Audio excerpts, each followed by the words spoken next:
Canada, known for their delicious maple syrup, and being home to nearly all of the greatest hockey players of all time, is the second largest nation on Earth, and with approximately 2 million lakes, contains over 50% of the freshwater lakes on the planet. For many thousands of years, this region was populated with many indigenous tribes of hardy people, capable of overcoming the severe and lengthy winters, thriving and developing unique cultures. The first non-native people to settle in Canada, and the New World in general that we know of for sure, were the Vikings. They built a settlement in Newfoundland around 1000 AD. It is unclear for exactly how long this settlement was occupied for, or if there was more, but ultimately it was either abandoned, pillaged, or its inhabitants succumbed to disease, or assimilated into the local population.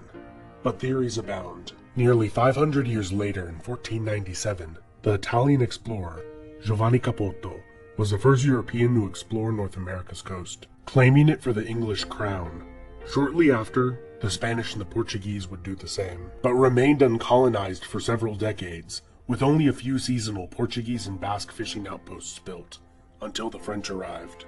Jacques Cartier claiming the land for France in 1534, he named the gulf and river after St. Lawrence's feast day on which he arrived. The French called the territory around the river Canada, after the native word for settlement. After several failed attempts at permanent settlement succumbed to starvation and disease, the cities of Quebec and Port Royal were successfully established. By 1670, the English colonies in the south had expanded, and new settlements were established in Newfoundland and south of the Hudson Bay. The fur trade, particularly in beaver pelts, became extremely lucrative, as it became the favored material for hat makers and luxury winter clothing in northern Europe. This greatly encouraged further northern settlement by both English and French fur trappers seeking to make a fortune. The French and the English did not peacefully coexist, with the French temporarily taking much of the territory around the Hudson Bay during the lengthy period known as the Beaver Wars. Not only the Europeans became wealthy and influential from the trade in beaver pelts. The Iroquois Confederation of 6 powerful tribes, armed with European firearms, initially allied with Dutch merchants, and then the English, to aggressively attack the French, and most other Indian tribes in the region to obtain more furs. Many of these tribes banded together with the French to halt Iroquois expansion. Peace was negotiated after 72 years of fighting, and many, mostly Indian lives lost. And little territorial change. The region of New France was comprised of several colonies. Canada and Louisiana were the largest, along with the smaller Plaisance and Acadia, which the British Empire obtained from the French in the Treaty of Utrecht in 1713 in a complicated agreement concerning the War of Spanish Succession. France also recognized the legitimacy of the Hudson Bay Company's claim over Rupert's Land.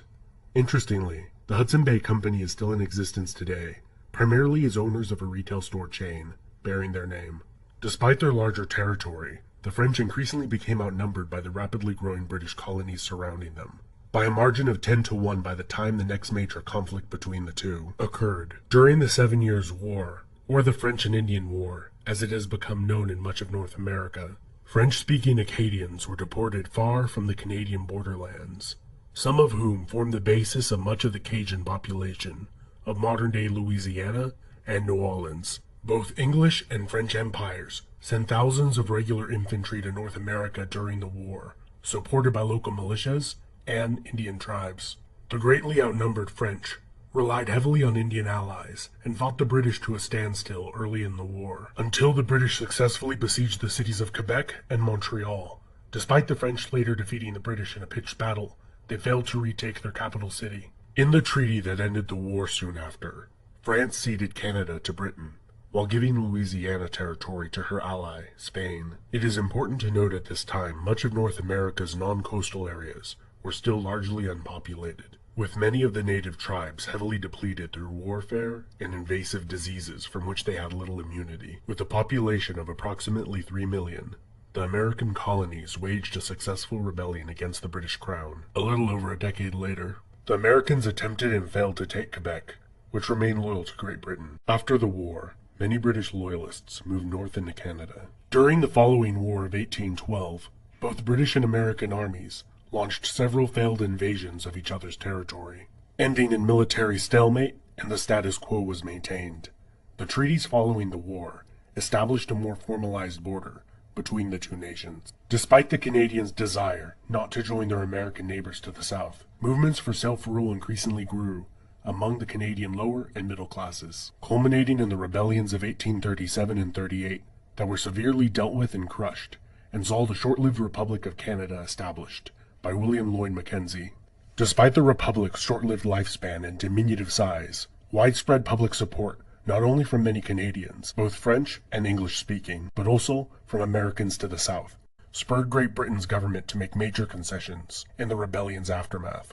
The Act of Union in 1840 united Upper and Lower Canada into the new province of Canada, and the granting of responsible government soon after allowed for a far greater degree of self-rule to be exercised by the elected representatives of the people. In 1846, the disputed Oregon Territory was peaceably divided between Great Britain and the United States, pretty much by drawing a straight line and giving Vancouver Island to Canada.